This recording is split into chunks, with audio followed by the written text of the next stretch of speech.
దేశంలోని ప్రజలు ఎక్కువగా ఎల్పీజీ మీద ఆధారపడడం వల్ల యుద్ధ సమయంలో చమురు సరఫరాకు ఆటంకం ఏర్పడి గ్యాస్ దొరక్క అనేక చోట్ల మెస్సులు మూతపడ్డాయి. రెస్టారెంట్ల మెనూలు మారిపోయి టీ కాఫీలు కూడా దొరకని పరిస్థితి ఏర్పడింది. ఈ నేపథ్యంలో పూణేలోని నేషనల్ కెమికల్ ల్యాబొరేటరీ శాస్త్రవేత్తలు రూపొందించిన ఒక కీలక టెక్నాలజీ మరోసారి చర్చకు వచ్చింది. ఈ టెక్నాలజీని అభివృద్ధి చేయడానికి 20 సంవత్సరాలుగా పరిశోధనలు జరిగాయి. పూర్తిగా స్వదేశీ విధానంతో డైమిథైల్ ఈథర్ను తయారు చేసే విధానాన్ని పూణే శాస్త్రవేత్తలు తయారు చేశారు.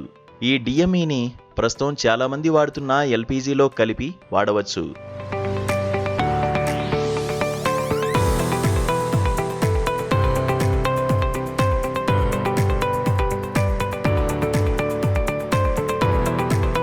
దేశంలో 8% వరకు డిఎంఈని ఎల్పీజీలో కలపడం సాధ్యమవుతోంది. పరిశోధకుల అభిప్రాయం ప్రకారం ఈ సాంకేతికతను పరిశ్రమ స్థాయికి విస్తరించగలిగితే ఇంధన దిగుమతులు తగ్గించుకుని విదేశీ మార్కెల్లో గణనీయమైన ఆదా చేసుకోవచ్చు.